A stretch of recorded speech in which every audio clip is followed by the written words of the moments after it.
क्यों किसान सड़कों पे हैं? 5 जून ये जो है वो ऑर्डिनेंस जो है, ऑर्डिनेंस आपको पता ही है ना कि देखो भैया, अगर पार्लियामेंट सेशन में नहीं है तो प्रेसिडेंट जो है वो ऑर्डिनेंस जारी कर सकता है। 6 महीने 6 हफ्ते के लिए होते हैं ये, और उसके बाद इसको, उसके बाद लैप्स हो जाता है, फिर इसको मतलब दोबारा इसको रिन्यू कराना पड़ता है, वरना लैप्स हो जाएगा। तो प्रेसिडेंट ये, अब इस पे भी विवाद है। देखो विवाद ये है ना भैया, कोई भी अगर इस तरीके के बिल आ रहे हैं, कोई रूल्स एंड रेगुलेशन अगर फ्रेम किए जा रहे हैं, तो उसकी बहस होनी चाहिए। विपक्ष को बैठाओ, पक्ष को बैठाओ, दोनों में बढ़िया बहस हो। बहस इन द सेंस, बहस बहुत नेगेटिव मत समझिए। बहस का मतलब होता है हम किसी कंस्ट्रक्टिव चीज पे पहुंचे। आप अगर कोई चीज कर रहे हो, उसमें कुछ कमियां हैं, तो मैं बता रहा हूं, उसको आप सही कर दो, सिंपल सी बात है। ऑर्डिनेंस में ऐसा कुछ होता नहीं है। ऑर्डिनेंस में पार्लियामेंट सेशन में है नहीं, तो प्रेसिडेंट जो है वो ऑर्डिनेंस जो है वो पारित कर देता है आर्टिकल 123 के तहत, और ऑर्डिनेंस आ जाता है, बहस नहीं होती। तो ये इसका डिबेटेबल, मतलब ये थोड़ा सा डिबेटेबल भी है। एनीवे, ये क्या अलग टॉपिक है, उस पर हम नहीं जाएंगे। तो ये ऑर्डिनेंस जो है वो 5 जून को प्रोमलगेट किया गया, और उसके बाद अब ये अप्लाई हो गया है। समझ गए? अब दोस्तों इस पे भयानक प्रोटेस्ट हो रहे हैं। हरसिमरत कौर बादल का इस्तीफा भी आपने देखा। तो ये क्यों हो रहे हैं? देखो सिंपल सी बात है, किसान, भारत की जो जीडीपी है ना वो 3 में डिवाइड है, आपको पता ही है। प्राइमरी सेक्टर उसका एग्रीकल्चर है। प्राइमरी मतलब जो नेचर से रिलेटेड हो। हम थोड़ा इतिहास में चलते हैं। देखो अगर हम अपने इतिहास की बात करें, मॉडर्न मैन 12,000 साल पुराना है। हम पहले हंटर और गैदरर्स थे, और फिर हमने कृषि सीखी। नियोलिथिक रेवोल्यूशन, जब एग्रीकल्चर रेवोल्यूशन हुआ, तब हम उत्पाद करने लगे, हम प्रोड्यूस करने लगे, हम कुछ सर्टेन क्रॉप्स को उगाने लगे, और कृषि से डेवलपमेंट शुरू हुआ। कृषि से साम्राज्य, पहले सबसे बड़ा प्रोफेशन कृषि होता था, फार्मिंग होती थी, है ना। अब अगर भारत की बात करें तो भारत आज से नहीं, बहुत साल पहले, जब से इंडस वैली सिविलाइजेशन, तब से ही एक कृषि प्रधान ये एरिया रहा है। तो भैया हमारे यहां आजादी के बाद से जो एग्रीकल्चर है, भारत में आधे से ज्यादा लोग कृषि में इन्वॉल्व हैं, और जीडीपी में सिर्फ और सिर्फ 15 से 16% का कंट्रीब्यूशन है। अब ऐसा क्यों हुआ? देखिए इसमें स्टेट वाइज वेरिएशन है। कुछ स्टेट्स तो बहुत आगे बढ़ गए। सिंपल सी बात है, जहां की जमीन ज्यादा फर्टाइल होगी, वहां पे कृषि फलेगी फूलेगी। सिंपल सी बात है। भाई पंजाब की बात करें तो लैंड ऑफ 5 रिवर्स बोला जाता है उसको। नॉर्थ इंडिया की बात करें तो हिमालयन रिवर सिस्टम है, गंगा आती है पूरी, जो सिल्ट है, जो एलुवियल सॉइल है, उसको डिपॉजिट करती जाती है। तो नॉर्थ वाला एरिया वैसे ही बहुत ज्यादा फर्टाइल है और एग्रीकल्चर के लिए सूटेबल है। तो कृषि जो है, जहां पे नदी होगी पंजाब हरियाणा में, इसीलिए हम देखते हैं। और खैर वहां की पॉलिसी भी ऐसी रही है कि कृषि में वो बहुत आगे बढ़ गए, और कुछ स्टेट्स जो हैं वो काफी पीछे रह गए। अब दोस्तों ये तो चलिए थोड़ी ज्योग्राफी की बात हो गई। अब हम बात करते हैं कि एग्रीकल्चरल मार्केटिंग में इश्यूज क्या है। आज भारत के किसान 50% कृषि में इन्वॉल्व हैं। इंडिया की अगर बात करें, सबसे बड़ा प्रोफेशन है, स्टिल इतना कम आउटपुट क्यों है? 16 to 17% क्यों आउटपुट यहां पे हमको एग्रीकल्चरल क्षेत्र से, और फार्मर सोसाइटी भी बढ़ते जा रहे हैं। तो ऐसा क्या प्रॉब्लम है? तो सुनो, जब हमारा देश आजाद हुआ, इससे पहले, जब हम अगर मुगल एरा में जाए और उससे पहले जाएं, तो हमारा कृषि क्षेत्र बहुत जबरदस्त था। एक टाइम पे भारत सिर्फ एग्रीकल्चर के बेसिस पे दुनिया की 33% जीडीपी जो है वो लेता था। अब दोस्तों क्या हुआ है कि जब भारत आजाद हुआ तो हमको ब्रिटिशर पूरा बर्बाद करके चले गए थे। जो किसान थे उनकी हालत बहुत खराब थी, वो जमींदारों की चपेट में थे। काला बाजारी बहुत ज्यादा होती थी। अगर आपने लोन के लिए आपको आपको जमींदारों के पास जाना पड़ता था, पैसा नहीं चुका पाए तो भयानक एक्सप्लॉइटेशन होता था। इन सबको खत्म करने के लिए भारत सरकार ने एपीएमसी एक्ट बनाया 1960s में, और ग्रीन रेवोल्यूशन भी शुरू हुआ इसी दौरान। दोस्तों अगर भारत के किसानों की बात करें तो भारत के किसान कहां कहां अपने प्रोड्यूस को बेच सकते हैं। किसान ने कुछ उगाया, वो कहां कहां बेच सकते हैं? देखिए ऑप्शंस क्या हैं। सबसे पहले तो लोकल मार्केट, जो लोकल मार्केट है किसानों की, वो विलेज एग्रीगेटर्स को बेच दे। दूसरा ऑप्शन उनके पास ये रहता है एपीएमसी। मैंने बताया अभी एपीएमसी, 1965 के दौरान एपीएमसी एक्ट आया, एग्रीकल्चरल प्रोड्यूस मार्केट कमिटी। अब इसमें यह सुझाव दिया गया, हम मंडी बना लेते हैं, हम मंडी बना लेते हैं। जमींदारों की वजह से काला बाजारी बहुत ज्यादा होती है, किसानों को बहुत दिक्कत होती है, किसानों का एक्सप्लॉइटेशन होता है, ठीक है, इनकी जमीनें छीन ली जाती है। तो हम एक काम करते हैं, इन सबको सरकार के अंदर कर देते हैं, हम मंडीज बना लेते हैं, किसान जो है वो इन्हीं मंडीज में बेचेंगे। और दूसरा आता है एमएसपी जो सरकार करती है। तो ये 3 सेलिंग ऑप्शंस हैं। किसान या तो विलेज एग्रीगेटर्स को बेच दें, या एपीएमसी को बेच दें, या फिर सरकार को, सीधा सरकार को बेच दें एमएसपी पे। अब हम एक एक करके समझते हैं, ठीक है। सबसे पहले हम एपीएमसी की बात करते हैं। मैं आपको पूरा बैकग्राउंड बता रहा हूं ताकि आपको इनको समझने में आसानी हो, ठीक है। थोड़ा सा हिस्ट्री भी मैं बताता रहता हूं। एग्रीकल्चर प्रोड्यूस मार्केट कमिटी, अगर हम इसकी बात करें तो सिंपल सी बात है, स्टेट वाइज मंडी को सेट किया गया, ढेर सारी मंडी बनाई गई जो कि स्टेट गवर्नमेंट के अंडर थी। अब इसमें क्या होता है, इसमें जो किसान है, किसान जो है उसने जो भी उगाया वो दुकानों में लेके जाएगा जो इन मंडीज में है। ध्यान से सुनिएगा, ये है फार्मर, ये जाएगा मंडी में जितनी भी दूर होगी, ये हैं दुकानें। अब इन दुकानों पे कौन बैठता है? बिचौलिए, मिडिलमैन और हत्यास, ARHATIYAS, ये मिडिलमैन होते हैं, ठीक है। हुआ क्या कि एपीएमसी में बेसिकली मल्टीपल बायर्स थे, मतलब किसान जो है वो किसी को भी अपना प्रोड्यूस जो है मंडी के थ्रू बेच सकता है। और ये किसको बेचेगा, ये डिपेंड करेगा ऑक्शन पे। सिंपल सी बात है कि किसान भैया मंडी में आया, मंडी में दुकानों पे गया। अब दुकानों पे उसकी क्वालिटी कैसी है, क्या है, वो सब कुछ चेक हुआ। दुकानों पे व्यापारी नहीं बैठेंगे, जैसे मैं व्यापारी हूं, मुझे किसानों से कुछ खरीदना, मैं दुकान पे नहीं बैठूंगा। दुकान पे बिचौलिए बैठते हैं, मिडिलमैन्स बैठते हैं, जिनको अड़तियास बोलते हैं। अब ये क्या करते हैं, ये किसानों से वो प्रोडक्ट ले लेते हैं जो भी किसानों ने उगाया, और ये फिर जाके बेच देते हैं बायर्स को, जिनको खरीदना है। यानी कि व्यापारी और किसान के बीच में मिडिलमैन काम करते हैं। ये डायरेक्टली व्यापारी को जाके नहीं बेच सकते एपीएमसी एक्ट के तहत, ये चीज आप समझिए। और ये मिडिलमैन क्या करते हैं भाई, अब मिडिलमैन को क्या फायदा है, इधर मिडिलमैन ने किसानों से लिया और व्यापारी को बेच दिया। और ध्यान रखिएगा, व्यापारी यहां पे मल्टीपल बायर्स होते हैं, बहुत सारे। जैसे एक किसान का आलू उसने उगाया है, वो मंडी पे गया तो बहुत सारे बायर्स आएंगे, 10-12 बायर्स आ गए, और जो सबसे ज्यादा बोली लगाएंगे उन्हीं को ही ये प्रोडक्ट बेचा जाता है, उन्हीं को ही किसान जो है वो आलू बेचेगा, ताकि किसानों को कोई प्रॉब्लम ना हो। और ये किसके थ्रू होता है, मिडिलमैन। डायरेक्ट कॉन्टैक्ट यहां पे नहीं होता, ये मिडिलमैन के थ्रू होता है। और मिडिलमैन को क्या फायदा है, इसके बदले ये लेते हैं कमीशंस, दोनों से, बायर से और सेलर से, जिनको अड़त्यास बोला जाता है, ठीक है। और कई बार ये क्या करते हैं, ये सीड्स, फर्टिलाइजर्स, पेस्टिसाइड्स, ये भी ऑन क्रेडिट किसानों को सप्लाई करते हैं। और ये सोचिए 1960 से चला आ रहा है, ठीक है। तो ये कमीशन लेते हैं। अब हम बात, ये तो एपीएमसी की, आई होप ये चीज आपको समझ में आ गई होगी।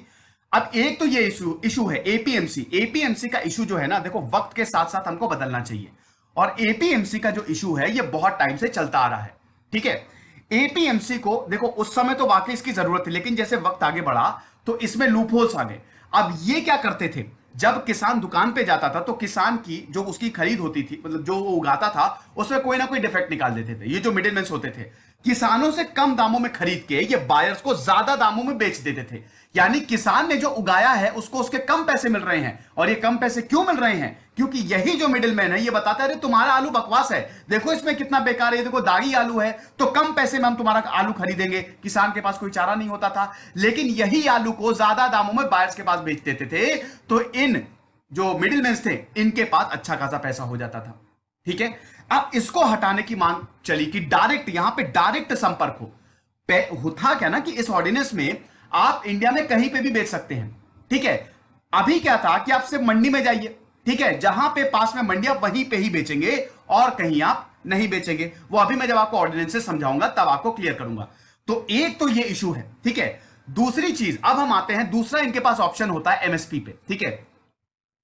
अच्छा, विलेज एग्रीगेटर्स, तो ये तो आप समझ ही गए होंगे कि विलेज एग्रीगेटर्स को ये बेच सकते हैं, तो वो तो ज्यादा उसमें समझाने की जरूरत नहीं है। एमएसपी टेक्निकल है, मिनिमम सपोर्ट प्राइस। देखो, एक तो एपीएमसी ऑप्शन है, दूसरा है, और हाँ यहां पे प्राइवेट प्लेयर्स को भी बेचा जा सकता है, सच कोई प्रॉब्लम नहीं है, ठीक है। दूसरा ऑप्शन है एमएसपी। सरकार जो है ना वो किसानों से खरीद लेती है जो किसान उगाता है, बिल्कुल। प्राइस कई बार ऊपर नीचे चला जाता है, कई बार हमारी फसल बर्बाद हो जाती है, किसानों की फसल बर्बाद हो गई, फ्लड्स आ गए, कई बार कीड़े लग गए तो फसल बर्बाद हो गया। अब उसने जो उगाया है, ठीक है, जो उसके पास है वो बर्बाद ना हो, तो मिनिमम सपोर्ट प्राइस पे सरकार जो है वो खरीदती है। देखो, मार्केट प्राइस जो है ना वो बदलते रहते हैं। कैसे बदलते रहते हैं? जैसे मान लो कि आलू का ही एग्जांपल है, तो अब ढेर सारे अगर आलू आ गए तो आलू का प्राइस नीचे जाएगा। हमारे यहां देखो बेटा, तीन तरीके के क्रॉप्स हमारे उगाए जाते हैं, दो सबसे इंपॉर्टेंट, खरीफ और राबी, ठीक है। उनकी फसल बंपर होती है क्योंकि भारत कृषि प्रधान देश इसलिए है क्योंकि भारत में नदियां और मौसम बहुत बढ़िया है। तो होता क्या है कि हमारे प्रोडक्शन बंपर होता है। अब सरकार क्या करती है, इस बंपर प्रोडक्शन की वजह से प्राइस ऊपर नीचे जाता है। तो सरकार क्या करती है कि बेटा किसानों को कोई प्रॉब्लम ना हो तो हम उनसे उनका जो उन्होंने उगाया उसको खरीद लेंगे। मिनिमम सपोर्ट प्राइस सरकार का एक प्राइस होता है, एमएसपी पे इसको खरीद लिया जाता है। समझ गए? अब 23 क्रॉप पे एमएसपी वैसे तो अनाउंस किया गया है, लेकिन खाली 3 ही क्रॉप्स पे दिया जाता है। तो सरकार किसानों से एमएसपी पे खरीद लेती है ताकि किसानों को किसी भी तरीके से नुकसान ना हो। अब सरकार खरीद के करती क्या है? सरकार प्रोक्योर करती है। FCI, food corporation of India, इनके बड़े बड़े गोडाउन होते हैं। गेहूं खरीदा मान लो किसान से, गेहूं को गोडाउन में स्टोर कर दिया, ठीक है, गोडाउन में स्टोर कर दिया। और उस गोडाउन में स्टोर करके क्या करेगी? भारत में गरीबी बहुत ज्यादा है, यही जो किसानों से इनको खरीदा है ये गरीबों को बांटा जाता है। फूड सब्सिडी दी जाती है भैया, अरे फूड सिक्योरिटी दी जाती है। और यही डब्ल्यूटीओ में बहुत बड़ा इश्यू भी है एक तरीके से। तो सरकार क्या कर रही है? ये पूरी साइकिल है, किसानों से यहां पे सरकार मिनिमम सपोर्ट प्राइस पे खरीद रही है और वही गरीबों को दे रही है। लेकिन उसके बावजूद ये जो अनाज है गरीबों तक पहुंचते ही नहीं है। कई बार हम देखते हैं कि ये गोडाउन्स में ही सड़ जाता है। आपने कई बार ऐसी जो स्टोरीज है वो सुनी होगी। ये 3 ऑप्शन अभी तक थे। समझ गए? बैकग्राउंड क्लियर हो गया? अब दोस्तों, इसको ठीक करने के लिए बहुत कई टाइम से रिफॉर्मेशन की बात हो रही है कि पहले बात तो यूनिफॉर्म मंडी फीस हो। मंडी की जो फीस भी है ना वो अलग अलग है, कुछ स्टेट में अलग है, कुछ स्टेट में अलग है, ठीक है। नेशन वाइड यूनिफॉर्मिटी नहीं है। 0.25% से 0.50% तक वेरी करती है। आपको बता दूं, ये मिडिलमैन जो होते हैं ना, इनके पास बकायदा लाइसेंस होता है, ठीक है ना। ये सरकार एक तरीके से बिना लाइसेंस के ये लोग खरीद और बेच नहीं सकते हैं, ठीक है। तो कई बार ये होता है कि भैया यूनिफॉर्मिटी नहीं है ना, यूनिफॉर्म प्राइजेस होने चाहिए। उसके बाद दोस्तों, ये जो अड़तिया बेस्ड सिस्टम है इसको भी खत्म करो। अब देखिए, ओपन ऑक्शनिंग है, मल्टीपल बिडर्स होते हैं, लेकिन वही मैंने बताया ना कि जहां मिडिलमैन आ जाते हैं वहां बहुत बड़ी प्रॉब्लम हो जाती है, ठीक है। अड़तिया जो है वो एज अ ट्रेडर पार्टिसिपेट करता है, लेकिन यही लोग खेल कर जाते हैं। इससे अभी मैंने आपको बताया कि किसान को उनका पूरा प्राइस मिलता नहीं है, तो पहले इसको खत्म करो। फिर सरकार को स्टोरेज फैसिलिटीज बनाने की भी जरूरत है, और ज्यादा स्टोरेज, जितनी ज्यादा अभी कम है। अगर सरकार की एफसीआई की गोडाउन्स की बात करें तो अभी कम है। उसके बाद एसेंशियल कमोडिटीज एक्ट को, जिसकी अभी हम बात करने वाले हैं, इसकी भी कई टाइम से अमेंड करने की बात की जा रही थी। इसीलिए दोस्तों ई नैम आया, नेशनल एग्रीकल्चरल मार्केट, जो सारे रेगुलेटेड होलसेल प्रोड्यूस मार्केट्स को एक ट्रेडिंग पोर्टल से कनेक्ट करता था। यानी कि मिडिलमैन की जरूरत ही नहीं, सीधा ई नैम पे जाओ, इनकी वेबसाइट पे जाओ, जिनको बेचना है बेच दो, मिडिलमैन की यहां पे जरूरत है ही नहीं। फिर रिस्क मैनेजमेंट हो गया, नंबर ऑफ मार्केट्स को इंक्रीज करो। अशोक दलवई कमेटी के हिसाब से 3000 फार्मर प्रोड्यूस मार्केट होने चाहिए, और अभी कितने हैं? 6500। तो एक तरीके से हमको एक्सपेंशनिस्ट पॉलिसी जो है वो अपनानी थी। ये कई बार, और एपीएमसी को अमेंड करना था। एपीएमसी को, जो मिडिलमैन है, इनका कुछ ना कुछ तो करना था, ठीक है। इसकी बातें काफी टाइम से हो रही थी। अब इसी के ही बैकड्रॉप में आते हैं ये 3 ऑर्डिनेंसेस। अब सबसे पहला ऑर्डिनेंस है आपका farmer produce trade and commerce. ध्यान से समझिएगा। अब इसके तहत, इसी को ही लेके सबसे ज्यादा प्रॉब्लम है, जो पहला ऑर्डिनेंस है, इसके तहत जो है किसान जो है अपना क्रॉप कहीं पे भी सेल कर सकता है। आपके ऊपर कंपल्शन नहीं होगा। अगर बिहार का किसान है तो एमपी में जाके सेल कर लेगा, एमपी का किसान है तो महाराष्ट्र में जाके सेल कर लेगा। ऐसा बहुत जबरदस्त। देखिए, इसका मैं एग्जांपल बताता हूं। अभी क्या हुआ था कि वेस्ट बंगाल के जो किसान थे, कोई उनको कुछ, मैं भूल गया, आलू था कि चावल था, ध्यान नहीं मुझे, तो उनको वो उड़ीसा में बेचना था। होता क्या है ना कि जैसे मंडीज की बात करें तो मंडीज में अगर एक जगह आलू बहुत ज्यादा हुआ, मैं बार बार आलू सबका बढ़िया, मतलब काफी पसंद रहता है। अगर सब्जी में आलू ना हो तो मजा ही ना आता है, मजे। और जब भी आप आलू खाए ना तो किसान को धन्यवाद दे, ठीक है। तो होता क्या है कि कई बार जैसे स्टेट है, ठीक है, अब बंगाल की बात करें, वहां पे मान लीजिए कि मंडी है, अब हर किसान आलू लेके आ रहा है, तो जब हर किसान आलू लेके आ रहा है भैया, तो कितना आलू होगा, कितना स्टोर होगा, एक लिमिट होगी, प्राइसेस नीचे जाएंगे। अब किसी और स्टेट में आलू की जरूरत है तो किसान वहां पे बेच दे। जिस स्टेट में उसी आलू के दाम किसान को 10 रुपए मिलेंगे, दूसरे स्टेट में वो 20 रुपए मिलेंगे। ये बहुत अच्छी बात है। यानी कि किसान जो है ये कहीं पे भी बेच सकता है। ये पॉजिटिव्स हैं, अभी मैं नेगेटिव्स भी बताऊंगा। ठीक है, हमको दोनों व्यू लेके चलने हैं। कहीं पे भी बेच सकता है। इस एक्ट के, ये जो ऑर्डिनेंस है इसके तहत आपको कंपल्शन नहीं है कि आप एपीएमसी मंडी में जाके ही यहां पे बेचो। तो इसी ये जो पहला ऑर्डिनेंस है इसको वन नेशन वन मार्केट बोला जा रहा है कि अब बहुत सारे मार्केट की जरूरत ही नहीं, हटाओ सब कुछ, जहां बेचना है बेचो यार, तुम्हारी ये डिस्क्रिशनरी है, ये तुम्हारा डिस्क्रिशन है। ठीक है, दूसरा आपका है, बड़ा लंबे चौड़े नाम है, farmers empowerment and protection agreement on price assurance and farm services ordinances. अब इसमें क्या है, इसमें ये कॉन्ट्रैक्ट फार्मिंग है। देखो कॉन्ट्रैक्ट फार्मिंग क्या होती है, मैं एक बहुत बड़ा बिजनेसमैन हूं, मैं आप किसान हूं, मैं आपसे आया, मैंने कहा देखो यार तुमको इधर उधर भटकने की कोई जरूरत नहीं है, मेरी चिप्स की दुकान है, मतलब मेरी चिप्स की फैक्ट्री है, तुम आलू उगाओगे और मुझे बेचोगे। तो इसके तहत जो है फार्मर्स किसी के साथ भी जो पैरामीटर सेट किए गए हैं कॉन्ट्रैक्ट साइन कर सकता है। ठीक है, अब इसमें क्या होगा, फार्मर का रिस्क जो है वो कम होगा, पहले से ही कॉन्ट्रैक्ट साइन हो गया है। नाम ही है ना, देखिए ध्यान से देखिए, इसका नाम क्या है, farmer empowerment and protection agreement on price assurance. पहले से ही मैंने बोला कि देखो इस दाम पे मैं तुम्हारा जो आलू है वो खरीदूंगा। अब अगर आप मंडी में जाएंगे, मैंने बोला कि मैं एक एग्जांपल के तौर पे बता रहा हूं, 20 रुपए किलो के हिसाब से तुम्हारा आलू खरीदूंगा। आप मंडी में जा रहे हैं, मंडी में आपको 5-10 रुपए दाम मिल रहा है, आपने बोला कि ओके बिल्कुल नहीं, हम आपको ही बेचेंगे। तो इसके तहत आप कॉन्ट्रैक्ट कर सकते हैं। ठीक है, पहले से ही प्राइस एश्योर कर लेते हैं। तीसरा आपका ऑर्डिनेंस है जो सबसे one of the most important, essential commodities amendment. इसको रिफॉर्म करने की बहुत पहले से बात हो रही थी। एसेंशियल कमोडिटीज के बारे में ध्यान रखिएगा, ये 1955 में आया था। क्यों? ब्लैक मार्केटिंग को रोकने के लिए। एसेंशियल कमोडिटी, जैसे कुछ कमोडिटी जो होती है ना वो बहुत ही एसेंशियल होती है। ठीक है, अब इसमें क्या था कि स्टोरेज कैपेसिटी जो है, ये पहले क्या होता था कि जो मनी लेंडर्स क्या करते थे ना, देखो एक कंसेप्ट समझो, इस कंसेप्ट से आप इसको समझ जाएंगे। मैं बहुत अमीर इंसान हूं, आप कुछ उगा रहे हो, आप क्या, बहुत सारे किसान हैं वो दाल उगा रहे हैं, मैंने सारी दाल एक साथ खरीद ली और उसको स्टोर करके रख दी। दाल मेरे पास है, प्राइस ऊपर जाएंगे, मैं किसी को दूंगा नहीं, फिर मैं दाल बेचना शुरू करूंगा, यानी कि एक तरीके से मेरे पास पैसा बहुत ज्यादा आएगा, ब्लैक मार्केटिंग होने लगेगी। समझे कि नहीं? तो इसको खत्म करने के लिए 1955 में एसेंशियल कमोडिटीज और एसेंशियल कमोडिटीज एक्ट जो है वो 1955 में सरकार जो है वो लेके आई थी। ठीक है, अब अभी क्या है, एसेंशियल कमोडिटीज के अंदर ये बेसिकली स्टोरेज से डील करता है। यहां पे सरकार ने ये बोला है कि अब जो है न, जब तक कोई बहुत बड़ा डिजास्टर है, इमरजेंसी नहीं आती है, तब तक हम सारी स्टोरेज लिमिट जो है वो हटा रहे हैं कि एक फलानी दाल है, हम इतनी क्वांटिटी में ही इसको स्टोर करेंगे। समझ गए? ये है एसेंशियल कमोडिटीज ऑर्डिनेंस। अब ये 3 एक्ट आप समझ गए बहुत अच्छे से। अब हम दूसरे पहलू पे आते हैं, नेगेटिव्स पे। मैंने आपको पॉजिटिव्स बताए, अब हम नेगेटिव। अब यहां पे किसान आखिरकार प्रोटेस्ट क्यों कर रहे हैं?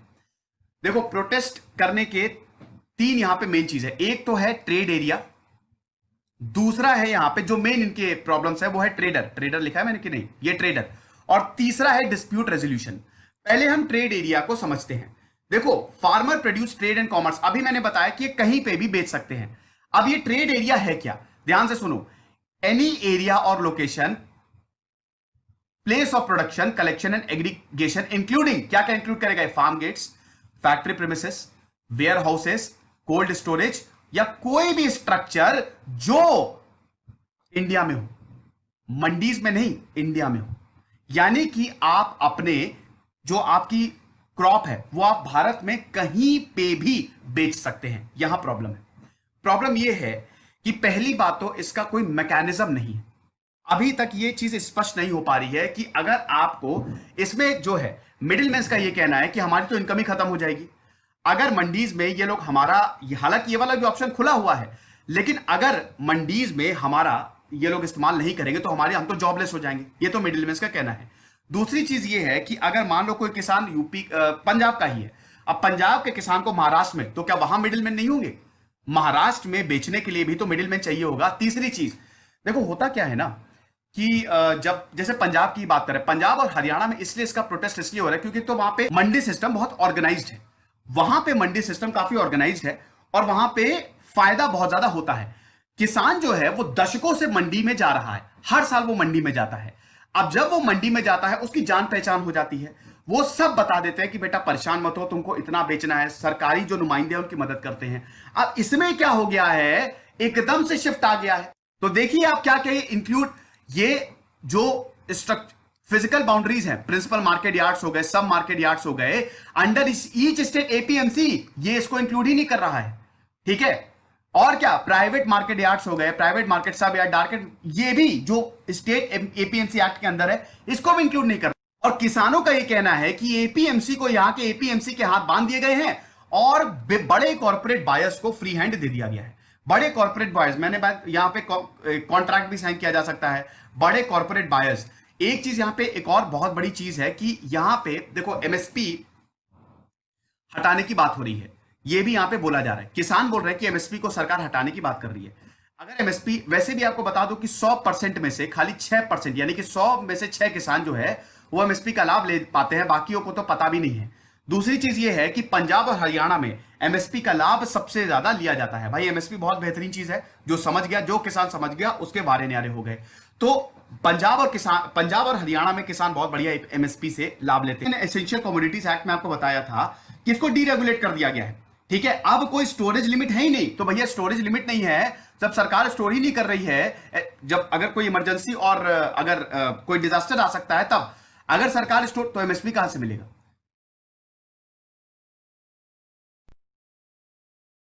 तो ये किसानों का कहना है कि एमएसपी को हटाने की कोशिश है, और अगर एमएसपी को हटा दिया तो किसानों को बहुत ज्यादा नुकसान होगा, यह भी बोला जा रहा है किसानों के द्वारा। फिर उसके बाद मोनोपोली, देखो एपीएमसी, सरकार का कहना है कि हम एपीएमसी की मोनोपोली को खत्म कर रहे हैं, हम तो यहां पे किसानों को बहुत ज्यादा जो है वो ऑप्शन दे रहे हैं। लेकिन ऑन दी अदर हैंड ये भी है ना कि यहां पे बड़े बड़े कॉर्पोरेट्स की भी मोनोपोली शुरू होने जा रही है।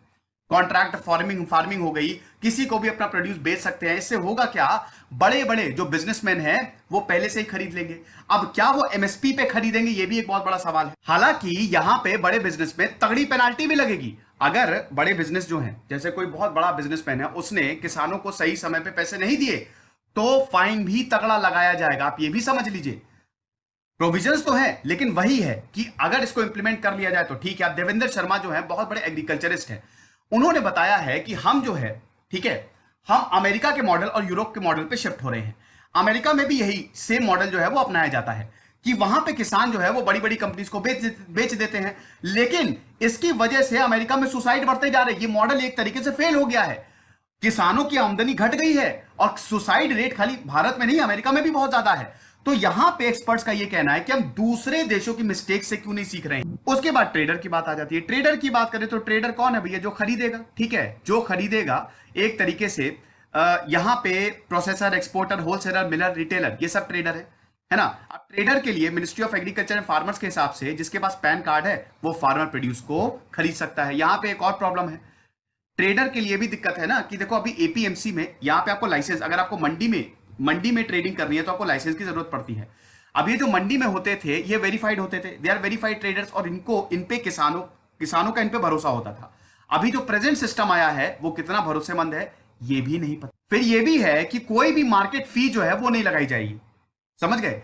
कोई किसी भी तरीके का पैसा जो है इस दौरान नहीं लिया जाएगा। पहले पैसा लिया जाता था, कोई भी ट्रेडिंग आप करते थे, आप देख सकते हैं ना, पंजाब में 8.5% आपको देना पड़ता था, मार्केट फी 3% थी, रूरल डेवलपमेंट चार्ज 3% था, अड़तिया कमीशन, तो इतना अच्छा खासा पैसा जनरेट होता था। लेकिन अब सरकार ने इन सबको हटा दिया है। तो यहां पे जो प्रोटेस्टर्स हैं, किसानों का यह बोलना है कि इससे आप खाली बड़ी कंपनीज को फायदा पहुंचाएंगे और किसी को भी नहीं।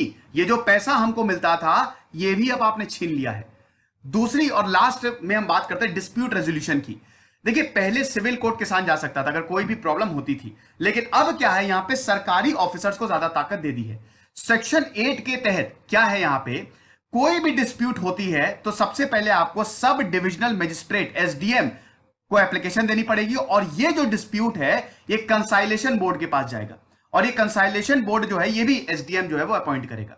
तो अब जो है डिस्प्यूट सरकारी ऑफिशियल सेटल्ड करेंगे और कई बार ऐसा होता है जब ब्यूरोक्रेसी इन्वॉल्व हो जाती है तो प्रॉब्लम होती है, तो ये भी इनके अगेंस्ट जा सकता है। समझ गए? ये इतने सारे मुद्दों पे प्रोटेस्ट किया जा रहा है और मैंने आपको पॉजिटिव्स भी बताए। तो ये लेक्चर है, आई होप आपको पसंद आया होगा। अब आप देख सकते हैं सरकार तो यही कह रही है कि देखो इतने सालों से एग्रीकल्चरल रिफॉर्म्स की बात उठ रही थी और अब हम उसको लेके आ रहे हैं तो ऑपोजिशन हो रहा है। हमने किसानों के लिए सोचा है, किसान हर जगह बेच सकता है, किसानों को अच्छा पैसा मिलेगा, ठीक है, हमने तो पैसा भी, फीस भी हटा दी है, कॉन्ट्रैक्ट फार्मिंग भी इसके खिलाफ हो रही है, एमएसपी के लिए जो बात, देखिए एमएसपी पे अब स्टैंड जो है वो स्पष्ट नहीं किया है, ठीक है। वैसे तो सरकार एमएसपी, मोदी जी ने खुद बोला है कि एमएसपी हम अब बिल्कुल भी खत्म नहीं करने वाले, ठीक है, ये सिर्फ बहकाया जा रहा है। तो एमएसपी पे अभी स्टैंड तो क्लियर नहीं है, आगे देखेंगे दोस्तों क्या होता है।